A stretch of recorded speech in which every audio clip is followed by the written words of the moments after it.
जब मेरे पति मुझे रूम पर छोड़कर रात में काम करने के लिए चले गए, तब तो मैं रूम पर अकेली थी। उस समय रात के करीब 10 बज चुके थे। अचानक दरवाजे के पास मकान मालिक आ जाते हैं। मैं चुपचाप उनको देखती ही रह गई और यह सोचने लगी कि इतनी रात गए मकान मालिक यहाँ क्या कर रहे होंगे। उसके बाद मकान मालिक ने दरवाजा बंद कर लिया और कहने लगे, आज तो तेरे पति भी नहीं है। आज देखता हूँ मुझे कौन रोकता है नल में मोटा बेलन धोने से। उसके बाद वह मेरी ओर बढ़ने लगा। उसके बाद मकान मालिक ने जो किया, मैं आवाज भी नहीं कर पाई। दोस्तों, आज की कहानी बहुत ही दिलचस्प होने वाली है। वीडियो को लास्ट तक जरूर देखना, तभी मजा आएगा। मेरा नाम नेहा है। मैं उस समय 20 वर्ष की थी और मेरी शादी को हुए लगभग 2 महीने ही हुए थे। उस समय मेरे पति के साथ रूम पर ही रहती थी और मेरे पति शहर में काम करते थे। वह एक सामान डिलीवरी का काम करते थे। मेरे पति का नाम संदीप था। एक दिन सुबह सुबह जब मैं बर्तन धो रही थी, तभी मुझे मकान मालिक देख रहा था। मकान मालिक का घर हमारे रूम के सामने ही है, इसलिए जब भी मैं कोई काम करती हूँ वहाँ से पूरा दिखाई देता है। हमारे मकान मालिक की उम्र लगभग 30 वर्ष की थी। उनके परिवार में उनका एक बेटा था जो लगभग 12 साल का था और उसकी पत्नी किसी काम से अपने माँ के यहाँ चली गई थी। उस दिन अब घर में बाप बेटे ही थे। जब मैं बर्तन धोकर रूम के अंदर जाने लगी, तभी मुझे मकान मालिक कहता है, सुनो नेहा जी, क्या तुम आज शाम हमारे घर पर 2-4 रोटी बनाने के लिए आ सकती हो? उस समय मेरे पति रूम में सो रहे थे और मैं बाहर अकेली थी। मैं सोच रही थी कि मेरे पति को पूछ लूं, लेकिन मैंने सोचा कि पति की नींद खराब नहीं करती हूँ, क्योंकि वह रात में बहुत काम करके थक गए होंगे। बस 2-4 रोटियों की तो बात है। इसलिए मैंने कहा मकान मालिक को हाँ कर दिया, क्योंकि वह बहुत ही अच्छा दिख रहा था। हम वहाँ पर कई दिनों से रह रहे थे। उस समय हमारी और उनकी अच्छी पहचान बन गई थी। जब हमारे पास में रूम का किराया देने के लिए पैसे नहीं होते तो वह कहता कि अगले महीने दे देना और किराए को हम टाल भी देते थे। बर्तन धोने के बाद मैं अपने रूम में चली गई और फिर मेरा पति 9 बजे काम पर जाने वाला था, इसलिए मैंने सोचा कि जल्दी से खाना बना लूं। मैंने उनके लिए नाश्ते में पोहे बना दिए और उसके बाद रोटियां बना दी और सब्जी भी। जब मैं पोहे बना रही थी, उस समय मेरा पति फ्रेश होकर तैयार हो चुका था।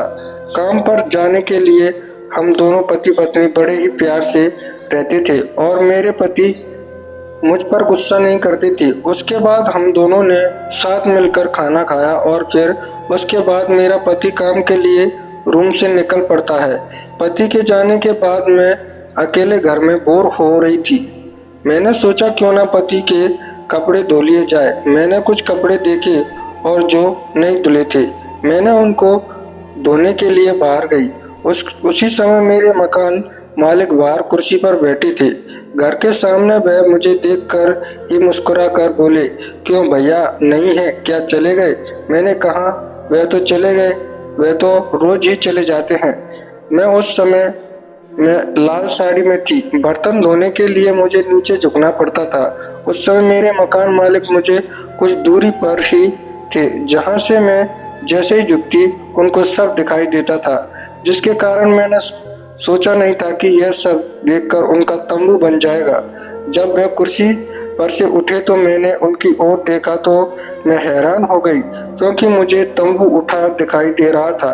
कपड़े धोने के बाद मैं जब वापस आने लगी, तभी अचानक गलती से मेरी चप्पल निकल गई। जब मैं उनको पहनने के लिए पीछे मुड़ी तो मैंने देखा कि मकान मालिक अभी मेरे तरफ सीधे देख रहा था और अब तो मुझे कुछ ज्यादा ही दिखाई दे रहा था। मुझे उस समय मकान मालिक के बारे में कुछ भी ख्याल नहीं आ रही थी, लेकिन जब मैं कपड़े सुखाकर रूम में गई और दरवाजा बंद करके आराम से मोबाइल चला रही थी, उसी समय मुझे अकेलापन सा महसूस हो रहा था और मकान मालिक की छवि मुझे स्पष्ट दिखाई दे रही थी। उन्होंने जो हरकतें की मेरे सामने वह मुझे बार बार सोचने पर मजबूर कर रहे थे।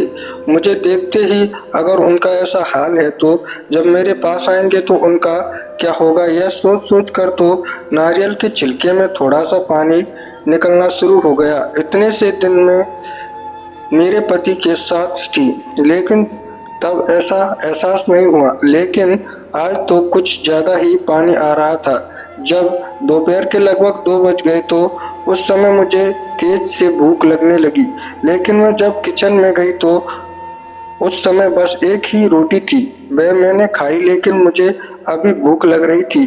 मैंने मकान मालिक के पास से थोड़ा सा आटा ले आती हूँ, क्योंकि हमारे रूम से लगभग 3 किलोमीटर की दूरी पर चक्की थी, जहाँ पर आटा पीसने के लिए अगर मैं जाती तो मेरी भूख ही शांत हो जाती। इसलिए मैं मेकअप करके थोड़ा सा फैशन मारती हुए मकान मालिक के घर गई। उस समय मकान मालिक सोए हुए थे। मैं दरवाजे के बाहर ही खड़ी थी। मैंने उनको चाचा कहकर पुकारा। वह मेरी आवाज़ सुनते ही उठ गए और कहने लगे, क्या बात है नेहा जी? मैंने कहा, चाचा जी मेरे यहाँ आटा खत्म हो गया है, मुझे थोड़ा सा आटा मिलेगा क्या? मुझे बहुत भूख लगी है।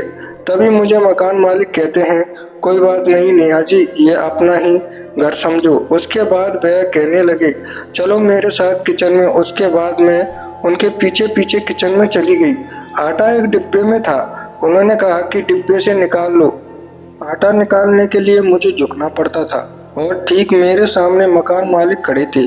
उनका ध्यान बार बार जब भी मैं नीचे झुकती मेरे मंगलसूत्र की ओर रहता था। उस समय घर में कोई नहीं था। मैंने इसी का फायदा उठाते हुए थोड़ी देर और दिखाने के लिए मैं धीरे धीरे आटा निकालने लगी और अब मैं ज़्यादा देर तक नीचे झुककर आटा निकालने लगी। उस समय मैंने देखा कि मकान मालिक के अंदर कुछ हलचल हो रही थी। अब तो उससे रहा नहीं गया और कहने लगे, नेहा जी तुम्हें यहीं पर रुको, मैं बाथरूम से आता हूँ। उसके बाद वह बाथरूम में चले गए और लगभग 5 मिनट बाद वापस आए।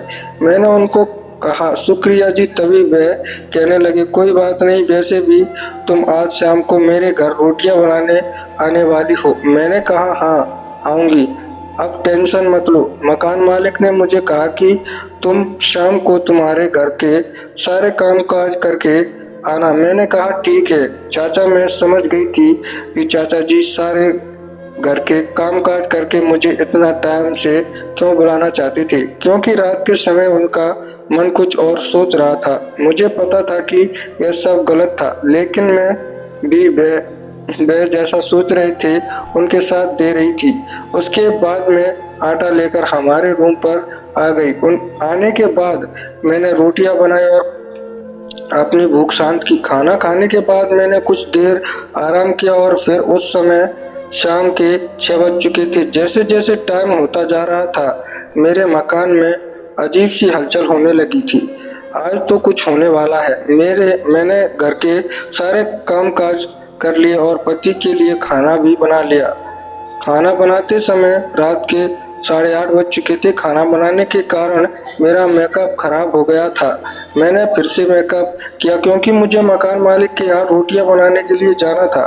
जब मैं मेकअप करके मकान मालिक के घर गई तो वह मुझे बस देखते ही रह गए और उनसे रहा नहीं गया और कहने लगे, आज तो बहुत सुंदर दिख रही हो। मैंने मुस्कुराते हुए कहा, तुम किचन में चलो, मैं रोटियां बना देती हूँ। उसके बाद मैं रोटियां बनाने लगी। उस समय मुझे मकान मालिक मुझे ऊपर से नीचे तक देख रहे थे, जैसे मैं कोई रसमलाई हूँ जिसे खाने के लिए तरस रहे हो। उसके बाद मकान मालिक का मन बदल गया। तंबू पूरा बन गया, मैंने देख लिया, लेकिन उनका ध्यान तो मेरी ओर था। वह मेरे पीछे ही खड़े थे। अब मैं पीछे मुड़कर उनके सामने खड़ी हो गई। उन्होंने मोटा बेलन हाथ में पकड़कर बोले, नेहा जी क्या मैं इस बेलन को नल के पानी से धो लूं? मकान मालिक के ऐसा कहते ही नल में पानी आना शुरू हो गया। मैंने कहा, अब धोने का मन कर रहा है तो क्या देख रहे हो, नल तुम्हारे सामने धो लो। उसके बाद वह बेलन को नल में धोने लगे। मैंने कहा, कोई देख लेगा तो क्या सोचेगा? तभी वह कहने लगे, बस थोड़ी देर और, उनके बाद नल से पानी आ जाएगा। लगभग आधे घंटे में ही नल से पानी आ गया और मैंने उनका बेलन धो दिया। उसके बाद मैं अपने रूम पर आ गई क्योंकि मेरे पति मुझे देखते मकान मालिक के घर तो क्या सोचते। जब सुबह हुई तो मैं घर के आंगन में साफ सफाई कर रही थी। उस समय मकान मालिक मुझे देखकर मुस्कुरा रहे थे। मैंने रात में तो बहुत मज़ा आया रोटियां बनाने में, लेकिन मैं चाहती हूँ कि अभी इसी रिश्ते को यहीं तोड़ देते हैं क्योंकि यह रिश्ता ज़्यादा नहीं चलेगा और यदि किसी ने हमें देख लिया तो मुझे मेरे पति तलाक दे देंगे। उसके बाद मकान मालिक भी रिश्ता तोड़ने के लिए तैयार हो गया और फिर हमने उसी वक्त उस रिश्ते को ख़त्म कर दिया। तो दोस्तों, यह थी कहानी नेहा और उसके मकान मालिक की, जिन्होंने अपने जीवन साथी के साथ ना होने का फ़ायदा उठाकर गलत कदम उठाए। इस कहानी से हमें यह शिक्षा मिलती है कि पति परमेश्वर होता है। हमें जीवन में कभी भी पति के अलावा किसी और के साथ पति जैसा रिश्ता नहीं बनाना चाहिए। वीडियो अच्छा लगा तो लाइक करके चैनल को सब्सक्राइब जरूर कर दो। धन्यवाद।